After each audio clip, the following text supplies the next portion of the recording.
देखिए, बहुत बच्चों को कंफ्यूजिंग रहती है इस बात का, बहुत बच्चों को ये डाउट रहता है कि सर अल्प प्राण और महाप्राण में हमारे प्रश्न गलत हो जाते हैं। बहुत बार पूछा जाता है बोर्ड के द्वारा या आरपीएससी के द्वारा कि निम्नलिखित में से कौन सा वर्ण अल्प प्राण है, कौन सा महाप्राण है, और सर हमें याद नहीं रहता, याद तो करके जाते हैं लेकिन वहां पर भूल जाते हैं। तो आज आपको एक ऐसा तरीका बताने वाला हूं जिसमें आप अल्प प्राण और महाप्राण में कोई संदेह नहीं रहेगा। आज के बाद अल्प प्राण और महाप्राण का आपका कोई भी क्वेश्चन गलत नहीं होगा। देखिए, अल्प प्राण और महाप्राण, पहली बात तो मैं बता दूं कि श्वास बल के आधार पर व्यंजनों के प्रकार हैं। ये अल्प प्राण और महाप्राण क्या है? श्वास बल, यानी किसी व्यंजन को बोलने के लिए या स्वर को बोलने के लिए आप कितना श्वास बल लगा रहे हो, वो उसी के आधार पर वर्गीकरण है। अगर कम श्वास बल लग रहा है वो अल्प प्राण है, ज्यादा श्वास बल लग रहा है वो महाप्राण है। देखो, इनकी ऐसे भी पहचान कर सकते हैं आप, जैसे क्या बोला मैंने, कै कै, फिर बोलो ख, तो कौन से में श्वास की मात्रा ज्यादा आई? ख में ज्यादा आई, इसका मतलब ख महाप्राण हो गया। कै में श्वास बल कम लगा, कम श्वास की मात्रा बाहर आई, तो वो अल्प प्राण हो गया। तो अल्प प्राण का मतलब श्वास बल कम लगे, महाप्राण का मतलब जिसमें श्वास बल ज्यादा लगे। अब मैं आपको एक ऐसा तरीका बता देता हूं जिससे आप अल्प प्राण और महाप्राण आज के बाद जीवन में कभी नहीं भूलोगे। देखो क्या करो, सबसे पहले वर्ग लिख लो, कै ख ग घ ढ, ये सारे लिख लो, च वर्ग लिख लो, ट वर्ग लिख लो, ट वर्ग लिख लो, प वर्ग लिख लो, ये लिख लिए हमने। फिर अलग से इनको तो अलग लिखना है, फिर अलग से इधर लिख लो य र ल व, फिर स है वाली लाइन। उसके बाद देखो दो व्यंजन और होते हैं, उत्तक्षिप्त और ताड़नजात जिनको कहते हैं।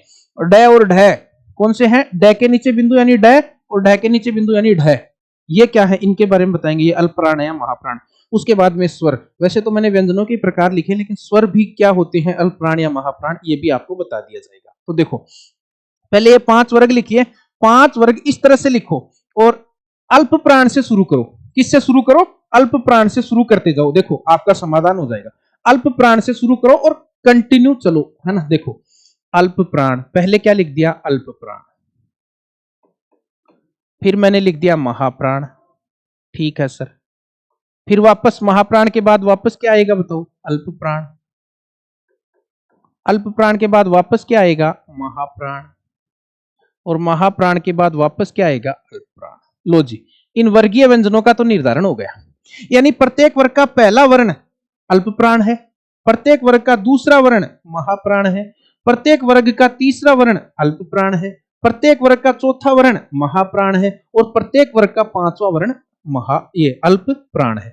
अब होता क्या है, हम एग्जाम में रट के जाते हैं, पहला तीसरा पांचवा अल्प प्राण है, दूसरा चौथा महाप्राण है, और वहां जाके कंफ्यूज होते हैं कि दूसरा चौथा अल्प प्राण था या महाप्राण था। तो इस तरह से याद करोगे ना तो जीवन में भूलोगे नहीं।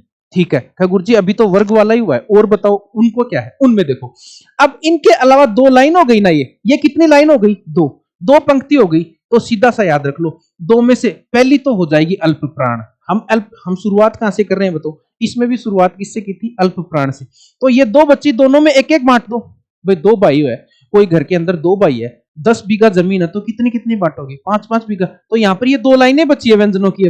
अब आप क्या करोगे? दोनों भाइयों में बांट दो, और शुरुआत किससे करनी है? हमेशा अल्प प्राण से। तो दोनों में बांट दो। तो पहले को क्या बांटोगे? शुरुआत किससे करोगे? हमेशा ध्यान रखना, अल्प प्राण से। तो पहले को तो अल्प प्राण दे दिया, और दूसरे ये क्या हो गए बताओ? महाप्राण। ये क्या हो गए मित्र? महाप्राण। बोलो, कंफ्यूजन क्लियर है क्या? है गुरु जी, ठीक है। वर्गीय व्यंजनों में क्या किया? अल्प प्राण, महाप्राण, अल्प प्राण, महाप्राण, अल्प प्राण।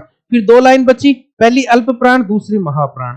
अब खैर सर, ये 2 व्यंजन और बचे, इनमें भी वही 2 भाइयों वाली बात, दोनों में डिवाइड कर दो। पहला तो क्या हो जाएगा? अल्प प्राण। पहला तो बताओ क्या हो जाएगा? अल्प प्राण, ठीक है। दूसरा क्या हो जाएगा? महाप्राण। ये लो जी, व्यंजनों में तो अल्प प्राण महाप्राण का किस्सा खत्म हो गया। क्या ध्यान रखना है? 5 वर्ग लिख लोगे। 5 वर्ग लिखने के बाद अल्प से शुरू कर दो, अल्प प्राण, महाप्राण, अल्प प्राण, महाप्राण, अल्प प्राण। यानी किसी भी वर्ग का पहला वर्ण अल्प प्राण, दूसरा महाप्राण, तीसरा वापस अल्प प्राण, चौथा वापस महाप्राण, पांचवा वापस अल्प प्राण। ठीक है। फिर 2 लाइन और बची व्यंजन की, उसमें से पहली लाइन अल्प प्राण, दूसरी महाप्राण। 2 व्यंजन और बचे, ड और ढ, पहला अल्प प्राण, दूसरा महाप्राण। अब स्वर, स्वर को देखो ऐसे याद करोगे भाई, जब आप अल्प प्राण लिखते हो, देखो जब आप लिखते हो अल्प प्राण, बताओ अल्प प्राण का पहला वर्ण स्वर आ रहा है ना, ए का मतलब क्या है? स्वर। इसका मतलब सभी स्वर अल्प प्राण होते हैं। क्या याद रखोगे? सभी स्वर अल्प प्राण होते हैं। ये बात ध्यान रखनी है। क्यों? कैसे याद रखोगे? तरीका बताए क्या? अल्प प्राण में पहला वर्ण स्वर आ रहा है तो सभी स्वर क्या होते हैं, अल्प प्राण होते हैं। ये याद रखने का तरीका है केवल। तो इस तरह से प्यारे मित्रों आपको ऐसा तरीका बता दिया है कि जीवन में कभी भी अब अल्प प्राण और महाप्राण का क्वेश्चन आपका गलत नहीं होगा। अगर वीडियो अच्छा लगा तो प्लीज लाइक शेयर सब्सक्राइब कर दो। नया चैनल बनाया है, इसे आगे बढ़ाओ। थैंक यू, धन्यवाद, राम राम।